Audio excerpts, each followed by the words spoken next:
I'm gonna do a quick video on this. Just for down the road, if you want to sell something next year, maybe people will know you got them.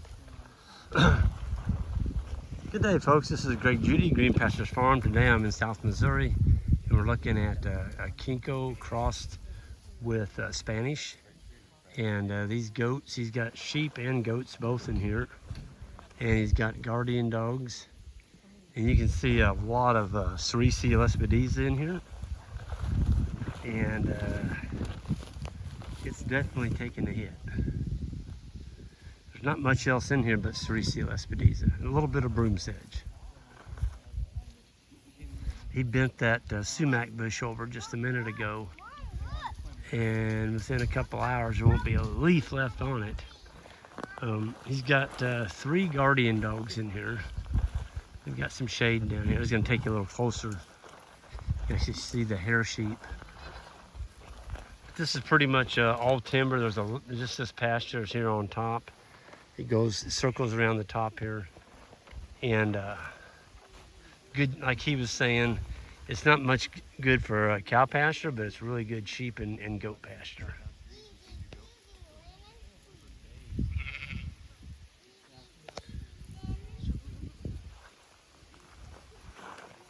So, Sean, you want to tell me a little bit about how you started these? So, the main herd of goats here, you know, a neighbor of mine had, and he started them about 12 years ago. And he started out, he bought 10 boar goats, and you know, he was not going to worm, and they all died. So then he got some Spanish Kinko cross from Oklahoma, and he's not wormed in the 12 years and kind of built his herd. So I've watched that herd back from when I was a teenager. You know, I've always watched animals. That's what I'm about, you know. Yep. And so 3 years ago, I bought some goats, some more Spanish stuff from Arkansas. And so I got to where, you know, I've not wormed, and I lost quite a few that just weren't going to make it. And, you know, I got a pretty good herd going. About had 50 of my own that were pretty good, and then I was actually able to buy his herd of about 50 nannies this year. And so now we have about 100, and they're pretty equal cross between Spanish and Kinko. Mm-hmm.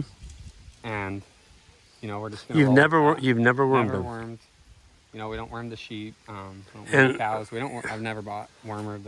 When you look at the quality of the forage they're on, cows would starve to death up here. Yeah. And that's the thing is, you know, I always considered myself a cowboy, but, you know, I want to make it on the land more than anything. So you have to figure out how to diversify. And that's something Greg's taught me, you know. And that's with the goats and the sheep. You know, I felt like I was diversifying. Yep. The goats, I don't think I compete for any cow food at all. With the sheep, I do some. Yep. But enough to be worth it, you know, with what they are eating still. Mm-hmm. They've been in these trees eating acorns that's been a good part of what's keeping them happy in this section. They have a lot more trees. Yep. And You got a lot of oak trees in there. yeah, they've been in there going at the acorns. What do you say to people say you'll lose sheep eating acorns? Have you ever had that happen? No. I haven't either. I think, like you were saying in a video, the sheep are different. Their guts are different. That's why they can eat Lespedeza. The goats are different, you know. Mm-hmm. Cows' guts, you know, they just don't get anything out of the Lespedeza. Right. They can starve to death eating Lespedeza. Goats can do good on Lespedeza, and sheep can do for sure all right on it, you know. Well, Sean, what would you say to somebody that's just bought 5 acres and they want to get into cows, and they say, well, how many cows can I run? And my answer to them is, Goats or sheep. Goats or sheep. Yeah. Yeah. I mean, I don't want to discourage the small type people because I started small, you know. Yeah. I had 3 cows I was running with my brother and just helping him.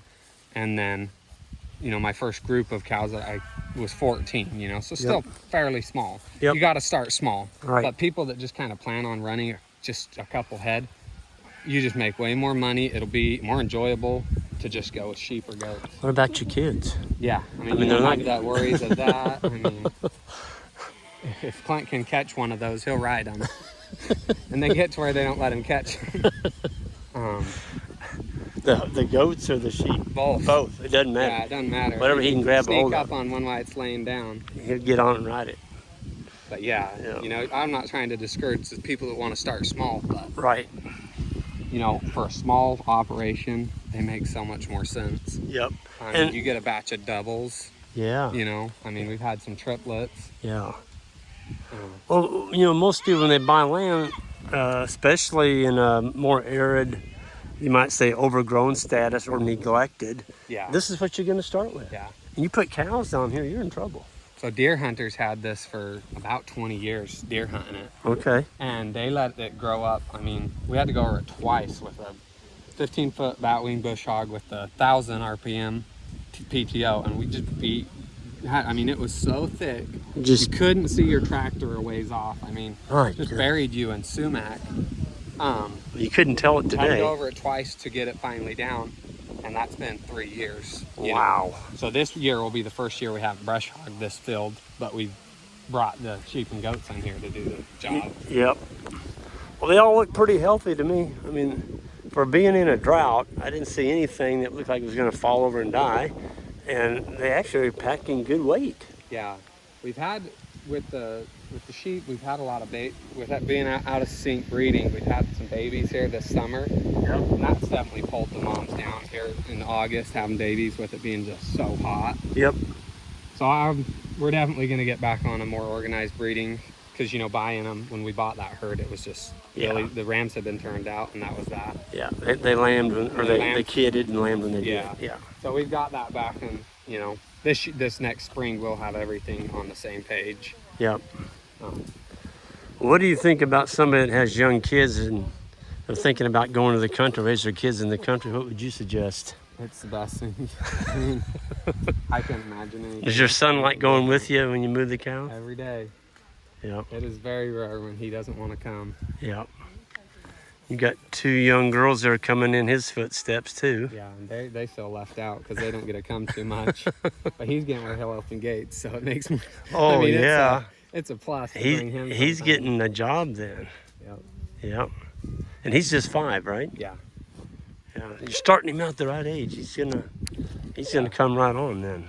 Yeah, I think people have lost, you know, the quality of teaching their kids how to work. Yeah. There's not a better place to teach them. If the parents aren't going to teach them how to work, who is? You know, when they're 20 plus, you know, I mean, I meet people my age that still don't know how to work. Yeah. You know. Yeah. They don't magically learn it when they get 25. Employers can't teach them how to work if the parents couldn't. Yeah. You know, you deal with that trying to employ people, and it blows your mind. You deal with that every day. You've got your own construction company. It's hard to find people. Yeah, you almost just give up trying to find help aside from people you know. You know. Yeah. If you do find help, they're dishonest, or they're just looking to get enough money to go buy their cigarettes and their drugs, you know. Yeah. Yep. I know. It's a little discouraging when you deal with people that much, and that's why when you come out and you just get to move the animals, it's peace. It's therapy. Well, you've got 3 good ones coming on there, so that's there is hope. The more of us we can get back on the land and raising our families in the country, it's going to give us a boost, I think. So yeah. I'm going to go ahead and end with that on a positive note. You've got a lot of neat things going on here, Sean, and I'm going to thank you for your time. Yep, and enjoyed it. We'll see you all down the road. Hit that subscribe button on the way out, and we'll see you guys next time.